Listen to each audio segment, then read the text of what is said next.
Sponge. Ay, gayos. O sa edad mo dong, anong dala mo dong? Nangka. Gautan, gautan, gabi ko ko gani ha. Pasalubong ni dong skill. Di sa ama ni dong, atos injong bay. Lami lagi ni utanon. Habar makinog mo. Buwa ka di. Ano daw buwa? Hello mga kabisdak! Welcome back sa ating channel. And in today's video ay, yan po ay langka. Sinong hindi nakakita ng langka? Siyempre, para mas masarap ang luto ay magpusing si Ajong Mapak.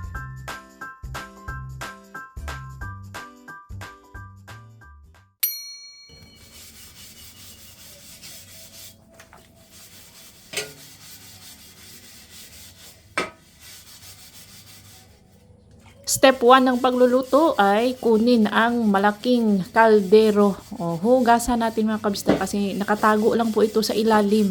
Ang mga malalaking kaldero, lumalabas lang yan tuwing may handaan, may fiesta, may okasyon, may birthday. Ngayon is wala akong hindi ko matansya, parang malaki yung ating jackfruit. Salamat kay Dudong, ang aking pinakagwapong cousin.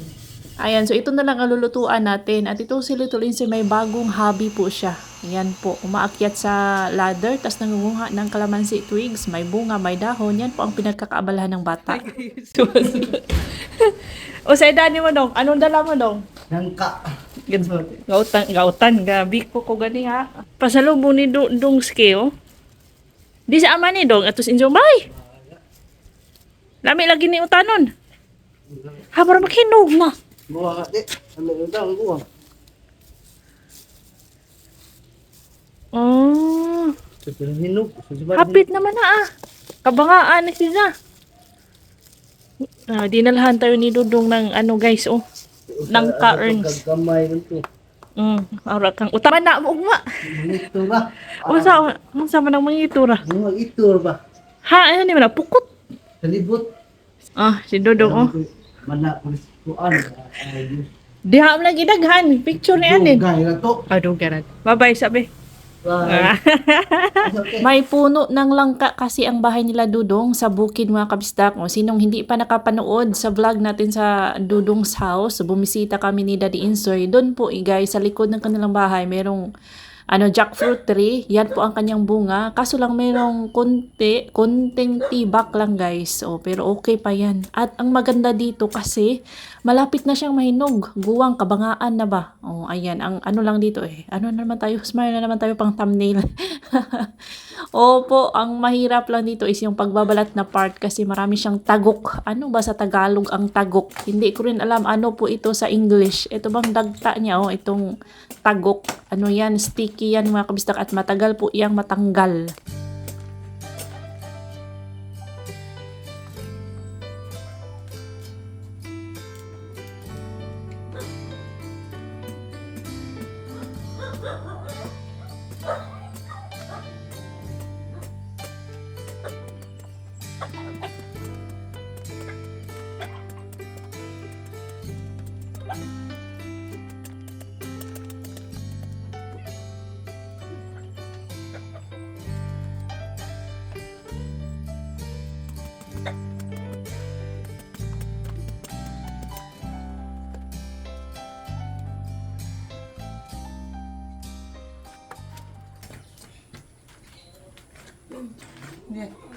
이상하지? 이상하네. 이거 뭐야 이거? 하와. 하와.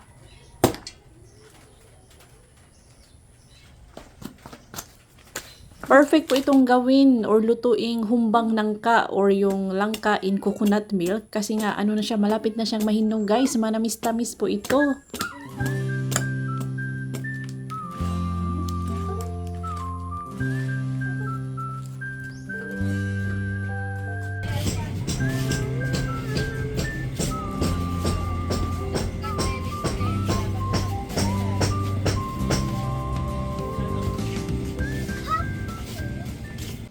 Kasama po natin si Riley at si Little Insoy. Dito lang po yan sa Barangay Poblasyon. Malapit sa bahay nila Uncle Eric sa Anderson Homestay. Magpapagayat tayo ng ating mga niyog. May dala akong niyog galing sa bukid, guys. Nagpagayat ako ng 2. Tapos tag-add na din ako ng isa. 40 pesos ang isa niyan. Tapos plus 10 pesos kung magpapagayat ka each coconut. And siya po si Nang Lalang. Matagal na po niyang business ito. Nandito lang yan sa Barangay Poblasyon. At bumili na din ako ng mga tuyo. Masarap po yan isubak sa ating humbang nangka, guys. Mabango, tas malasa. Sina Ate Raisa at Kuya Jun at Kuya Sadam nandoon sa Gindulman, guys, para kunin yung mga chicks. Di ba may broiler business na mga chicken. Nanininda ng 45 days chicken sila Ate Raisa. So yung mga chicks nila, kinukuha sa kanilang supplier doon sa Gindulman. Kaya si Riley nandito sa amin. Dito gibilin mo na si Riley.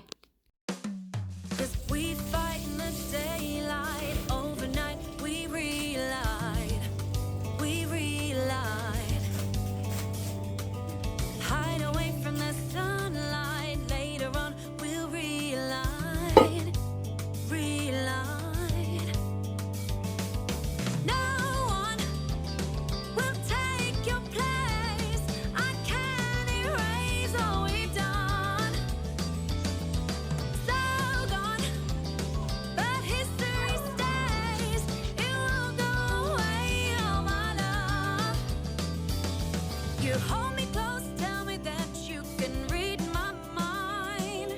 How do you get to know how I feel inside? 'Cause I didn't take you there, no. Oh baby, get out my head, get out my head. No one will take your place. I can't erase all we've done. So gone, but history stays. It will go away, all my love. This isn't happening. I tell myself. Mas masarap, mas malasa, at mas mabango ang ginataan kapag may oregano, guys. O, yung iba ang oregano is panghaplas lang man na ano. Dito sa amin ay hinahalo po yan sa mga ginataan, sa mga gata-gata, sa mga dish namin. Yung mga baby lang, yung hindi masyadong matigas na leaves ang ating gagamitin. At effective din po yan, pampatanggal ng ubo. Yan po ang pinainom ko kay Little Insoy. Di ba napansin niyo mga kabisdak, may ubo si Little Insoy nung 2 weeks na may na-stay dito sa Pinas. O, inubo. Tas pinainom ko lang once ay natanggal agad.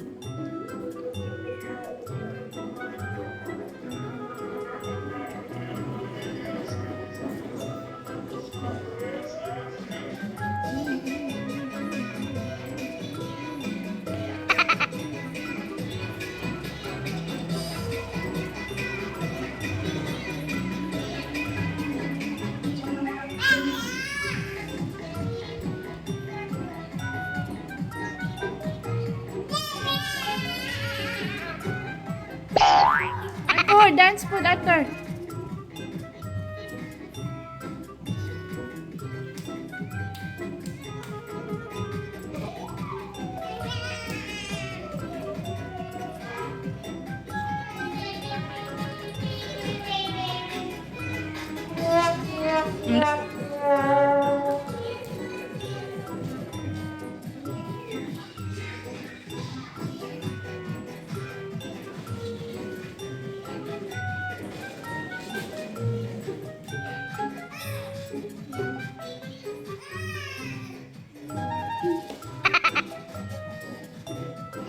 Oo.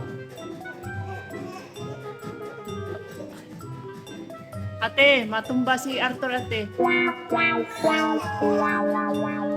Ate, ayaw dance, ate. Yan po ang unang piga ng ating coconut milk. Nilagyan ko ng oregano. Huwag nyo pong kalimutan ang luya at sibuyas, which is nakalimutan ko mga kabisdak. Hay nako, buti na lang at masarap. Masarap talaga akong magluto eh.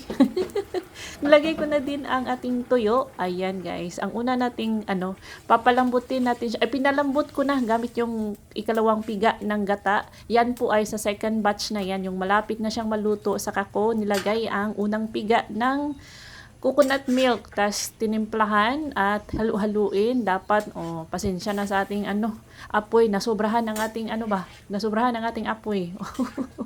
Ay, ang init-init yan guys, pero na-enjoy ko naman ang aking pagluluto. In-enjoy ko na kasi babalik na tayong Korea. Salamat po sa lahat ng nag-wish ng happy trip sa akin at kay Little Insoy. Mamayang madaling araw po ang aming flight. So, nag-edit na ako para may mapanood kayo. Siyempre, mag-smile-smile kayo dyan. Dapat happy para mas masarap ang ating niluluto.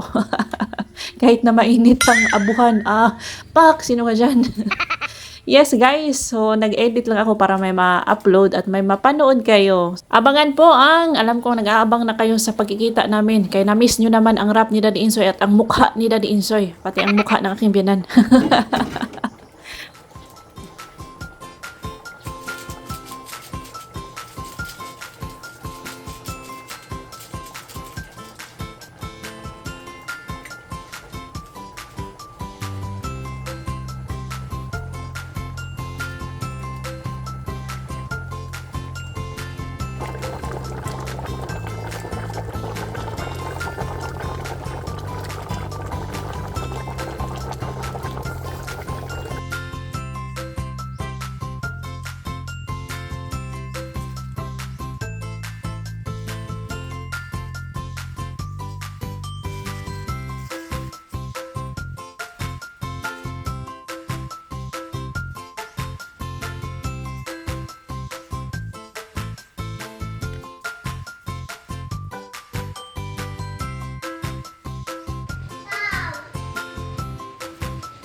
Isa sa mga paborito ni Little Insoy na pagkain ay itong soft scrambled egg. Dapat fluffy yan mga kabisdak. Ganyan ang paborito niyang pagkaluto. Hindi i-overcook. Ayaw niyang magdukot-dukot. At ito na, luto na po ang ating humbang langka. Ako lang kumain. Ang mga bata, hindi masyadong kumakain. Kami lang mga adults ang may gusto ng langka, ng jackfruit mga kabisdak.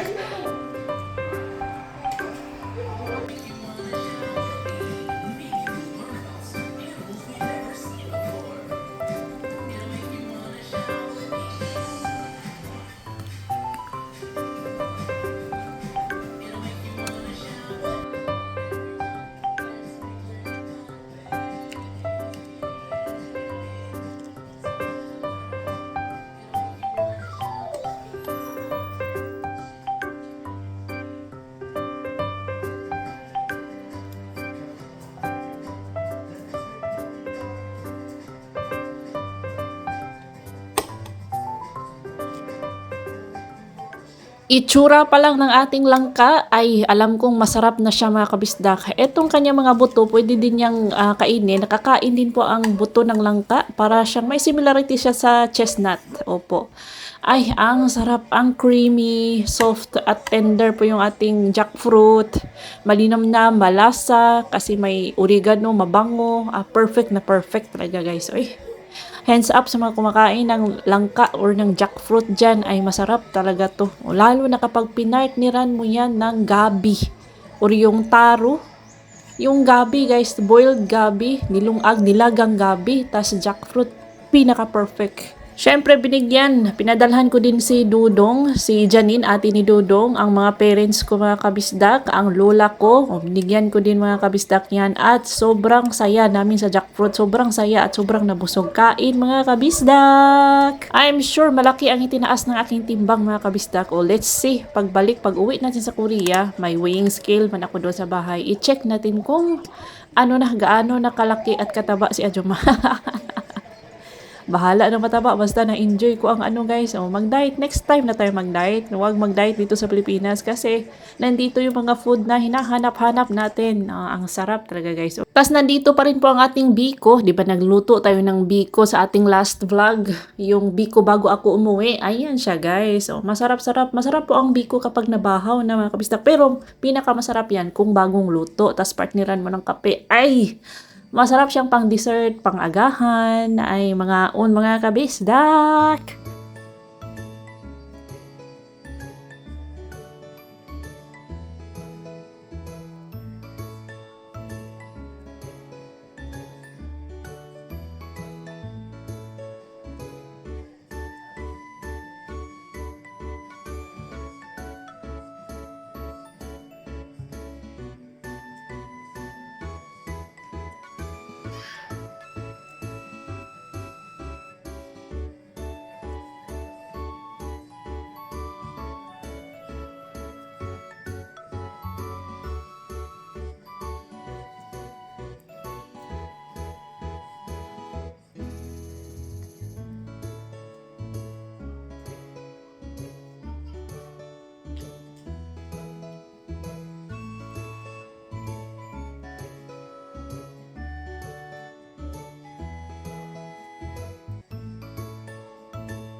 Arturo.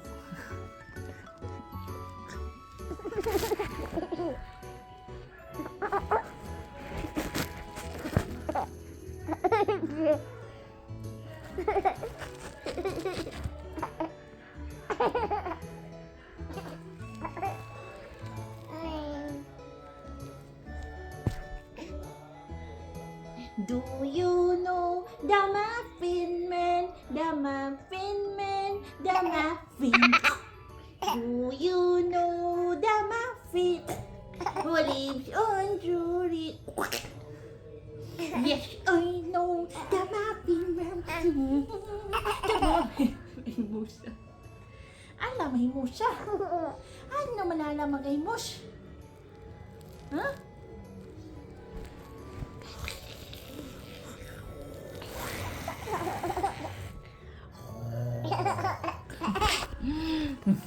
Asa naman.